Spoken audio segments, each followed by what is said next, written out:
qytetarët dhe demokratët me të drejtë thonë kryetar apo Osman duhet të u angazhosh më shumë. Po e them unë me zë të madhe, duke filluar që nga drejtuesi i qarkut. Të gjithë duhet të angazhoheshin. Kanë vend për të bërë një kritikë të jashtëzakonshme para demokratëve. Por unë prapë përsëri këmbgul, çdo gjë të boshin. Është vështirë të parandalosh një makineri të tillë, sepse kam parasysh disa bastione. Në skemën time, në strategjinë time, kam ndarë disa qendra votimi me shumë kujdes.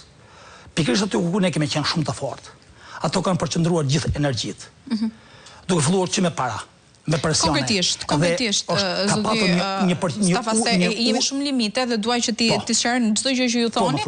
A keni parë ju prezencë të grupit konkretisht të troplinëve gjatë kësaj fushate që ndoshta mund t'ju kenë kërcënuar, intimiduar apo t'i dërsuar vullnetin e qytetarëve dhe në këto fryrje të administratave?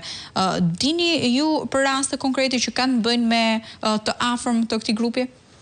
Atëherë, kur unë themi fjalë që makineri, nëse mund ta thoni gjithmonë.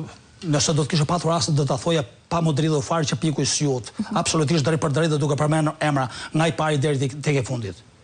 Nuk kam patur, pra unë si kryetar partia dhe grupi im i punës nuk ka patur raste drejt për drejta. Ai kemi parë. Por duhet dim të ndajmë dy gjëra. Prezenca dhe presioni është diçka tjetër. Mënyra se si ka funksionuar makineria shtetërore deri momentin e hedhjes së fetës së votimit, procesin e kishin mbyllur. Pra ato kishin arritur, pra makineria e tyre shtetërore ka funksionuar në këtë formë.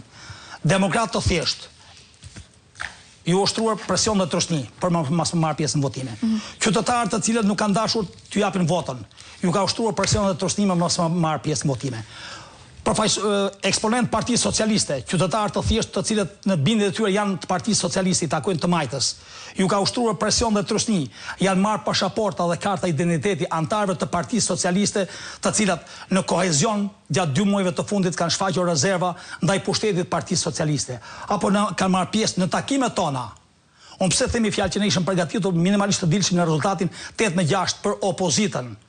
Por makineria e krimit, e pushtetit dhe shtetit, e cila është kthyer në një makineri elektorale, ka funksionuar në një formë të tillë që nuk i kalon hapësirë qytetarit jo të shprehë vullnetin e lirë, por të guxojë ta çojë në përmend. Ky është qetësim për te Partisë Demokratike, ky është qetësim për te individit Sali Berisha dhe ky është qetësim për te Osman Stafës. Ky është një qetësim i shoqërisë shqiptare, sepse unë parashikoj që e keqja akoma s'ka ndodhur, sepse unë kam frikë dhe diçka tjetër. Duke referuar për fjalë situatas në Ballkan. Ne kemi afërsisht rreth 4 muaj, 5 muaj me fjalë ku në Serbi studentët vazhdojnë me fjalë protestën e tyre.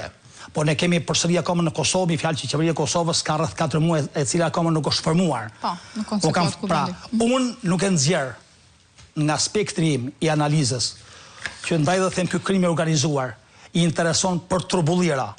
Do t'i kërkoj për hir të vërtetës dhe në takim në radhës me doktor Berishën një qartësi edhe një përgjegjësi për gjithë çka ka ndodhur, por duhet jemi kujdesshëm që reagimet tona mos të binë në kundërshti me interesat amerikane. Unë kam parë dhe diçka tjetër që më ka ardhur keq. Po, se jemi në limite të duta për ta përmbyllur. Është vërtet një fjalë që sepse në politika asgjë nuk ndodh në mënyrë të rastësishme. Gjithçka është e paramenduar deri në detaje. Patëm atë etapën e famshme të ciklizmit. Por 2-3 ditë pas patëm dhe takimin e profesorit Bashkimit Evropian në samitin në Tiranë. Është për të ardhur keq ku reagimet e Europës, e para kanë qenë për mua kanë qenë reagime kortezie, sepse ju shpreshin mikut. Unë kam parë me fjalë që Europa sot është e tejlodhur për veten e saj.